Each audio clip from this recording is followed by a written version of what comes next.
Dans le cadre de mise en œuvre de plans de mélange, mettant en jeu 3 constituants, la représentation du domaine expérimental est un simplex, éventuellement réduit par la présence de contraintes, et nous nous intéressons dans cette série de petits cours à la matérialisation d'un domaine triangulaire à partir d'un tableur informatique comme Excel. Donc après avoir vu la méthode de rotation barycentrique appliquée à un mélange binaire, nous allons l'appliquer, c'est le cœur de la présentation, à un mélange présentant 3 constituants, et de la même façon nous allons translater un premier repère au centre du domaine, et par rapport à ce centre, nous allons faire une rotation de ce repère de façon à ne conserver que 2 axes pour décrire les coordonnées d'un mélange dans le plan de la figure. C'est l'objet de cette deuxième présentation. Alors, lorsque vous êtes en présence de 3 constituants, vous pouvez matérialiser les axes de variation des fractions massiques de ces constituants à partir de 3 axes représentés en rouge, constituant 1, constituant 2, constituant 3. Sur chacun de ces axes, on a associé un vecteur unitaire de façon à pouvoir faire des calculs, E1, E2, E3, et de façon à repérer un mélange dans l'espace. Donc les normes des vecteurs E1, E2 et E3 sont unitaires, les axes sont orthogonaux, donc les produits scalaires sont égaux à 0, les produits scalaires des vecteurs EI, EJ. Par ailleurs, vous pouvez obtenir le 3e vecteur unitaire à partir des 2 premiers en faisant un produit vectoriel. J'ai introduit une opération de plus, qui est celle du produit vectoriel E3 est égal à E1 vectoriel E2 à partir de la figure qui est ici.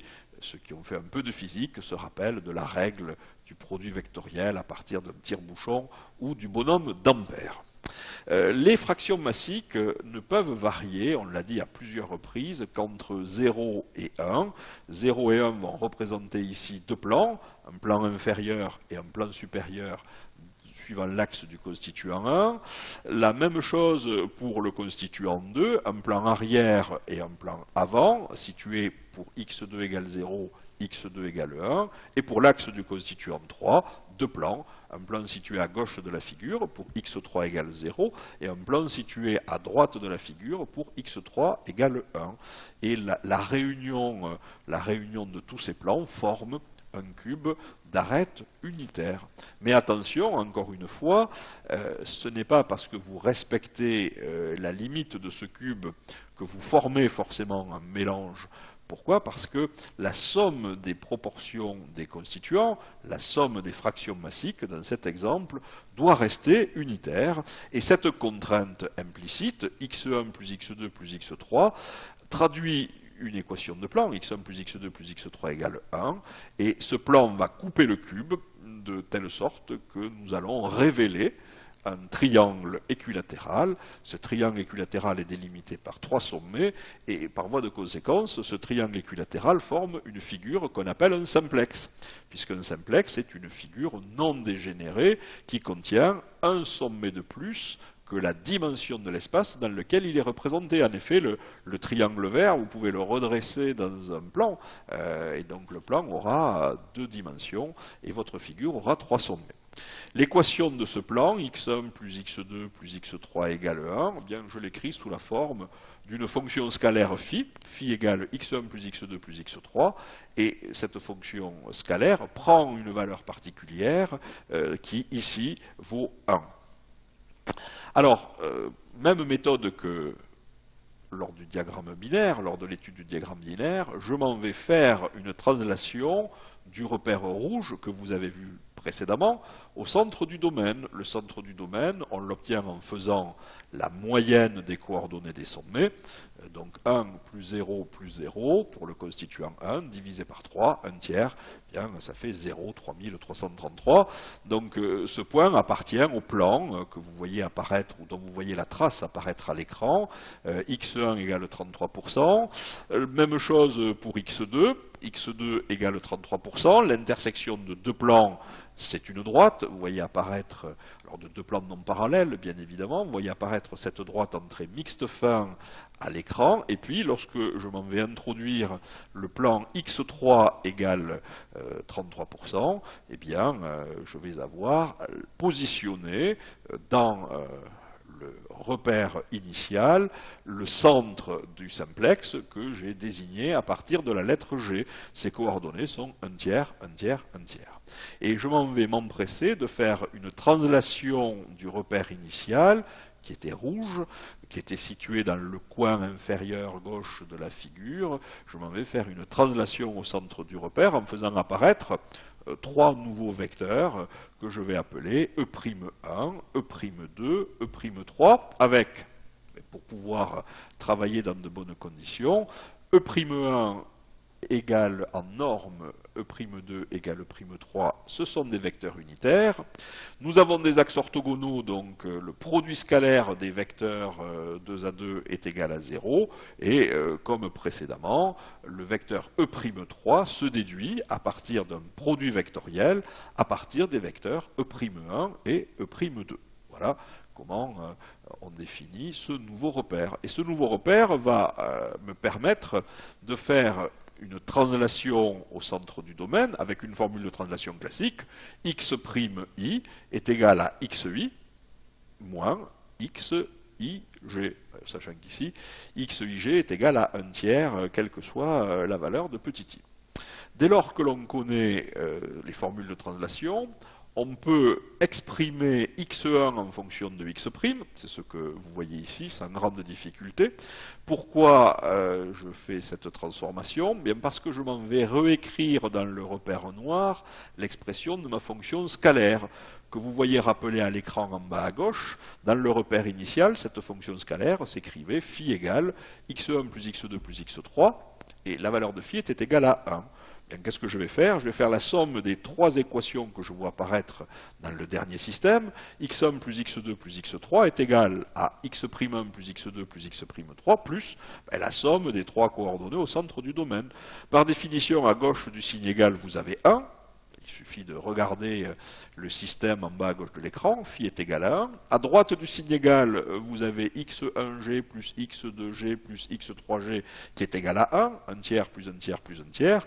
Donc vous en déduisez que phi' est égal à x'1 plus x2 plus x'3 avec une valeur particulière, mais phi' est égal à 0. Donc dans le repère noir, la fonction scalaire qui permet de décrire le plan du simplex s'écrit phi' égale x'1 plus x'2 plus x'3 avec, comme valeur particulière, phi' égale à 0. Et que va-t-on faire maintenant? Eh bien, on va faire une rotation. On va faire une rotation de telle sorte que l'on puisse définir trois nouveaux axes, des axes qui soient orthogonaux, et de telle sorte que deux de ces axes soient dans le plan du simplex, le troisième axe lui étant perpendiculaire. C'est ce que vous voyez apparaître avec les trois directions représentées par des traits en pointillés bleus. Et il faut naturellement associer à ces trois directions des vecteurs unitaires. Le plus simple à définir en premier est le vecteur unitaire qui représente la normale sortante au plan du simplex, que l'on définit, comme dans l'exemple du mélange binaire, et de façon plus aisée ici à partir de la notion de gradient, plutôt que de faire des coupes pour voir apparaître les bons angles. Bien, le gradient de phi' divisé par la norme du gradient de phi' va nous donner l'indication de la première trisectrice. Tout à l'heure, nous avions la première bisectrice, et cette trisectrice va nous donner un vecteur unitaire qui s'écrit y égale racine de 3 sur 3 E'1 plus racine de 3 sur 3 E'2, et enfin racine de 3 sur 3 E'3. Donc ça y est, nous avons déjà un des trois vecteurs de ce nouveau repère. Il faut donc trouver les deux autres. Alors la norme est égale à 1, bien évidemment. Alors, pour trouver le deuxième, eh bien, on va choisir la direction que vous voyez à l'écran, et nous allons, par une figure, exprimer ce vecteur unitaire que j'appelle WH. Alors pourquoi je l'appelle WH? Parce que c'est celui qui va caractériser l'axe horizontal du nuage XY dans Excel. Et donc vous avez tout de suite imaginé que le dernier vecteur que j'obtiendrai, je vais l'appeler W indice V pour caractériser l'axe vertical de mon diagramme sous Excel. Alors, comment définir le vecteur WH? Eh bien, en redessinant de façon plus lisible ce que j'ai ici représenté à gauche, je vais exprimer WH en fonction de E'2 et E'3, sachant qu'il n'y a pas de coordonnées suivant E'1. E'1, il est perpendiculaire à E'2, E'3. Donc voilà ce qui se passe lorsque vous redressez le plan de la figure. Pour les gens qui auraient du mal à comprendre géométriquement les choses, faites des maquettes. Une maquette en carton vous permet de lire avec des découpages immédiatement les coordonnées de ces vecteurs. Et donc on voit finalement apparaître ici le vecteur WH que l'on va pouvoir exprimer très simplement à partir de E'2 et E'3 en faisant apparaître ici encore un angle de 45 degrés.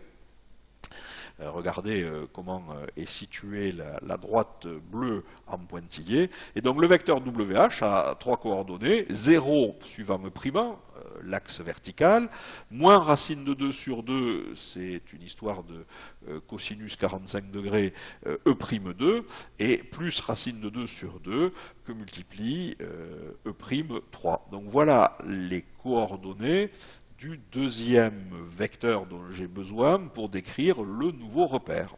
Et comment vais-je faire pour trouver le troisième vecteur, après m'être assuré que ce deuxième vecteur était unitaire? Eh bien, je m'en vais utiliser la notion de produit vectoriel, comme on l'a introduit à 2 reprises, à partir du repère rouge, puis du repère noir, en disant que le troisième vecteur, WV, va être obtenu, utiliser la règle du tire-bouchon ou du bonhomme d'Ampère, à partir du produit vectoriel de W3 et WH.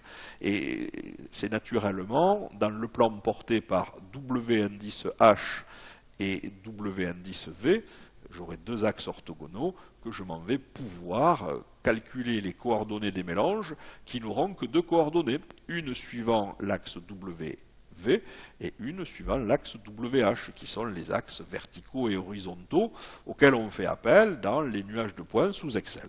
Comment calculer un produit vectoriel?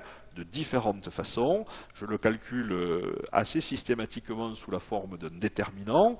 Sur la première ligne, je rappelle les vecteurs de l'espace, E'1, E'2, E'3. Sur la deuxième ligne, je mets le premier vecteur, ou du moins ses coordonnées, racine de 3 sur 3, racine de 3 sur 3, racine de 3 sur 3. C'était le vecteur unitaire qui caractérisait la première trisectrice, et sur la dernière ligne de ce déterminant, je mets les coordonnées du vecteur WH que j'ai développé sur le transparent précédent. 0 suivant E', moins racine de 2 sur 2, plus racine de 2 sur 2. Et je fais le calcul du produit vectoriel que j'ai reporté ci-dessous. Donc WV est égal à racine de 6 sur 3 E'1, moins racine de 6 sur 6 E'2, moins racine de 6 sur 6 E'3. Vous pouvez vous réexercer à calculer un produit vectoriel dont on voit ici, finalement, que cet opérateur a des utilités. Et donc, ça y est, j'ai 3 équations que je vais reporter après m'être assuré que la norme de ce vecteur était unitaire, que je vais reporter dans un système, WH fonction de E'1, E'2, E'3, WV fonction de E'1, E'2, E'3, et W3 fonction de E'1, E'2, E'3. Je m'empresse d'écrire ce système sous forme matricielle, après m'être assuré que les produits scalaires des vecteurs 2 à 2 étaient égaux à 0, pour traduire l'orthogonalité. Et donc, mis sous forme matricielle, voilà à quoi ressemble finalement mon système.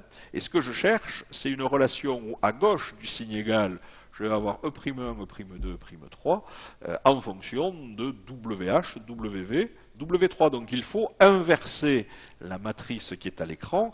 Et en fait, l'inversion de cette matrice, eh bien, n'est autre que sa transposée. Et c'est ce que j'appelle la matrice de rotation. La voilà apparaître à l'écran et que je m'en vais pouvoir utiliser à l'aide d'un tableur, eh bien, pour passer d'un système de 3 coordonnées à un système de 2 coordonnées que nous allons illustrer tout de suite en faisant une application à un maillage régulier.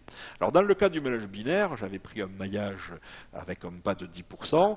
Dans le cas du mélange ternaire de 3 constituants, je vais rappeler ce qu'a dit Henri Scheffé en 1958. Mais pour faire un maillage régulier, on choisit un degré de maillage qu'il symbolise avec la lettre M. Par exemple, à l'écran, vous voyez un degré de maillage égal à 4. Et les coordonnées des mélanges appartenant à ce réseau font partie de l'ensemble 0, 1 sur M, 2 sur M, 3 sur M, ainsi de suite. Donc ici, 0, 1 quart, 2 quarts, qui veut dire 1 demi, 3 quarts et 1. Donc je m'en vais commencer à écrire les 15 mélanges avec leurs 3 coordonnées, x1, x2, x3, que vous voyez apparaître à l'écran. Ces coordonnées appartiennent à l'ensemble 0, 1 quart, 1 demi, 3 quarts, 1, et ligne par ligne, la somme de ces coordonnées est unitaire. Une fois qu'on connaît les coordonnées des mélanges dans le repère rouge, je m'en vais utiliser une formule de translation. Simplement, il suffit de faire une soustraction à partir des coordonnées du centre. Le centre a pour coordonnées 1 tiers, 1 tiers, 1 tiers, et donc en utilisant une soustraction, on obtient les coordonnées des mélanges dans le repère noir, x'1, x'2, x'3, dont vous pouvez remarquer, ligne par ligne, comme on l'a dit, que la somme des proportions dans ce nouveau repère est nulle. 2 tiers, moins 1 tiers, ça fait 0. C'est la première ligne de ce tableau. Donc je m'en vais maintenant utiliser une rotation par rapport aux coordonnées au centre du repère. J'ai réécrit la matrice de rotation, à la fois en faisant apparaître racine de 6, racine de 2, et leur valeur numérique dans le petit tableau 3 lignes, 3 colonnes, et en faisant le produit matriciel des coordonnées des mélanges dans le repère noir par la matrice de rotation, j'obtiens une matrice dans laquelle la 3e colonne est uniformément remplie avec des zéros. Donc, bilan de l'opération, les mélanges n'ont plus que 2 coordonnées, et 2 coordonnées dans un repère, axe horizontal, axe vertical, qui sont orthogonaux, puisque le produit scalaire des vecteurs WH et W est égal à 0.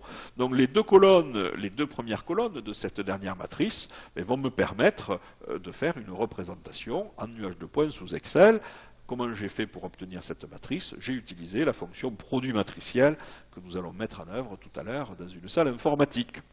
Et donc, lorsque je récupère ces 2 colonnes et que j'active la fonction nuage de points, eh bien, j'obtiens ici les 15 mélanges d'un maillage régulier provenant d'un réseau de type Simplex Lattice Design en utilisant un degré de maillage égal à 4. Alors, vous imaginez que si on sait dessiner des points, on doit pouvoir dessiner des lignes, dessiner des contours, et pourquoi pas des courbes iso-réponses. Il vous reste à ajuster l'échelle de l'axe horizontal et l'échelle de l'axe vertical pour que votre triangle ressemble, après impression, après exportation dans des logiciels de traitement de texte, à un triangle équilatéral. Et à partir de là, vous allez pouvoir, à l'aide de cette matrice de rotation, dessiner systématiquement dans Excel toutes vos problématiques de plan de mélange. Donc voilà les coordonnées des points.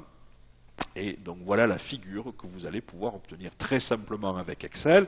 Naturellement, on fera disparaître lors de l'affichage, en décochant une case à cocher, les axes du plan de la figure. Alors le constituant 1, on voit que sur l'axe horizontal, il a pour coordonnée 0, c'est le sommet du triangle, et il a pour coordonnée sur l'axe vertical 0, 81, 65. Le constituant 2, il va bien être situé, le constituant 3 va être situé au bas à droite de la figure, avec pour coordonnée sur l'axe horizontal plus racine de 2 sur 2, et sur l'axe vertical moins 0,4082.